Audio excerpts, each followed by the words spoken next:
It was the morning of November 10th, 1955. Douglas was on the bridge of the merchant vessel Tuvalu, moving through the Pacific north of Vanuatu, when the lookout reported a shape low in the water. At first, it looked like debris, a half-submerged hull listing heavily to port, riding dangerously low, abandoned. Ships end up like that sometimes. The Pacific is large and indifferent. Then they got close enough to read the name on the hull. MV Joyita. Douglas knew that name. Everyone in the islands knew that name. The Joyita had left Apia, Samoa 5 weeks earlier with 25 people aboard. 16 crew, 9 passengers, including a government official, a physician, and 2 children. She was headed for the Tokelau Islands, 270 miles away. The voyage should have taken 48 hours. She had been overdue since October 5th. A search had been conducted, found nothing, and been called off. The Joyita was considered lost at sea. And yet here she was,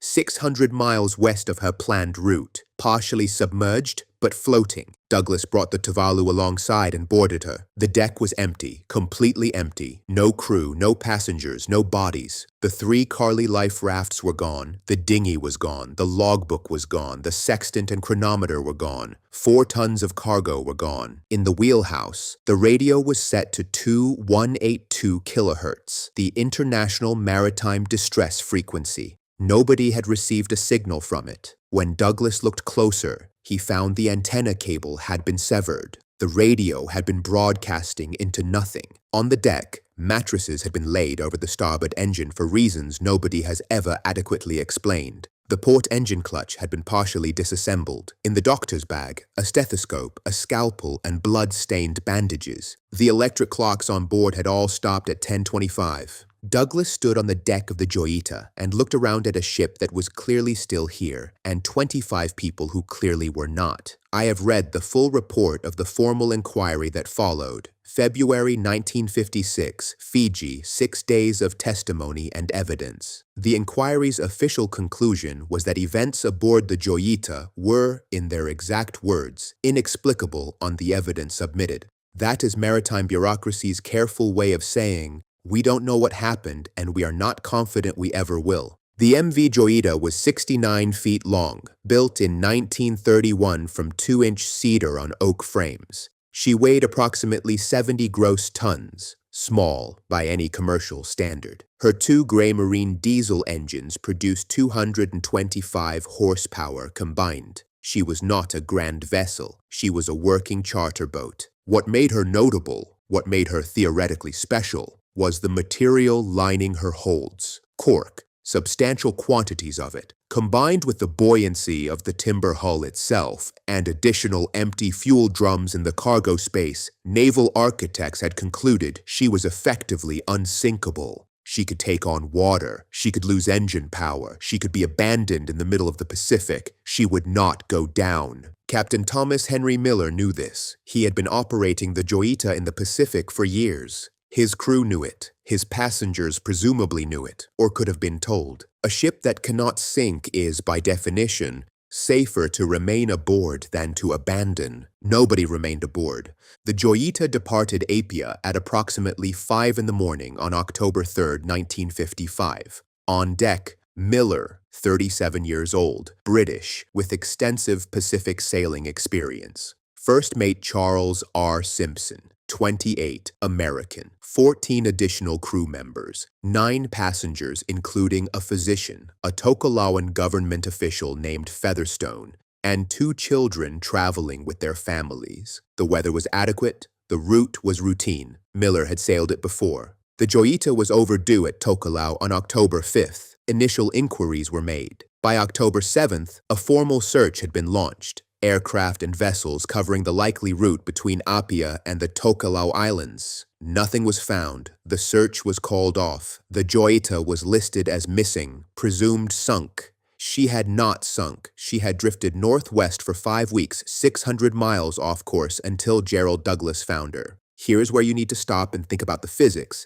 A vessel that cannot sink does not need to be abandoned. This is not a philosophical position. It is engineering. The Joyita's cork lining and timber construction meant that even fully flooded, even listing at 70 degrees, she would remain on the surface. The worst that could happen aboard her was exactly what Douglas found: a waterlogged, half-submerged listing hull that you could stand on. You might be uncomfortable. You would not drown. The inquiry determined that the flooding itself had a cause. The investigation found a corroded pipe in the raw water cooling circuit of the port auxiliary engine, galvanic corrosion, a slow degradation of dissimilar metals in a saltwater environment. The pipe had failed, allowing seawater into the bilges. The bilge pumps, which should have handled exactly this situation, had no strainers fitted. They clogged with debris and stopped working. The water rose. This is the mechanical explanation for the flooding. It does not explain why 25 people left a ship that would not sink because of it.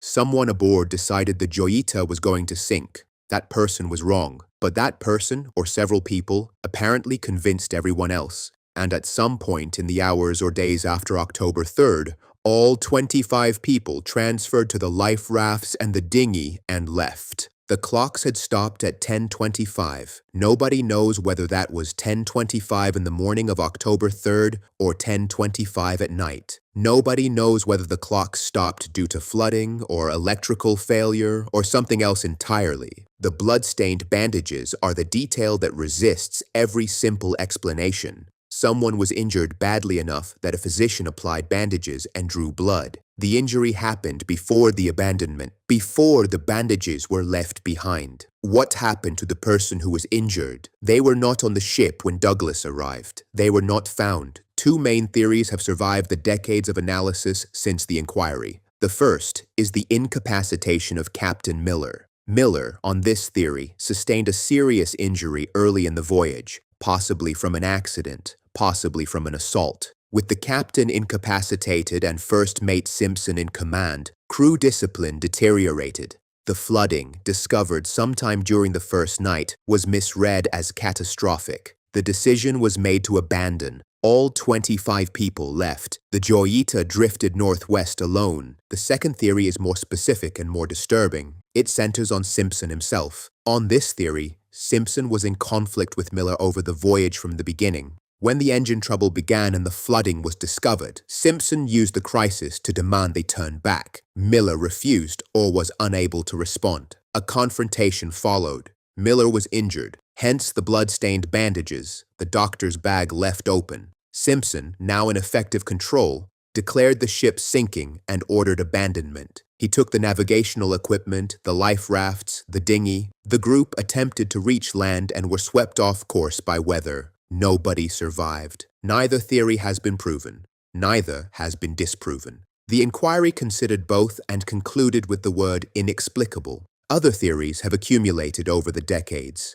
A Japanese fishing vessel, Soviet submarine, piracy, insurance fraud. Most have collapsed under scrutiny. The Japanese knife found aboard, initially cited as evidence of hostile contact, turned out to be an ordinary old blade with no connection to the case. What remains, once you strip everything away, is this: a ship that could not sink, abandoned by everyone aboard, found drifting 5 weeks later, with blood in the doctor's bag and the radio transmitting in silence to nobody. The MV Joyita was eventually recovered, repaired, and sold. She changed hands several times, returning to service in the Pacific under different names. In the 1970s, she was scrapped in Levuka, Fiji, which is perhaps the most undramatic conclusion to the most unresolved mystery in the South Pacific. There is no monument. There is no grave. I went back to the inquiry report recently, the February 1956 testimony, the technical findings about the corroded pipe and the clogged bilge pumps.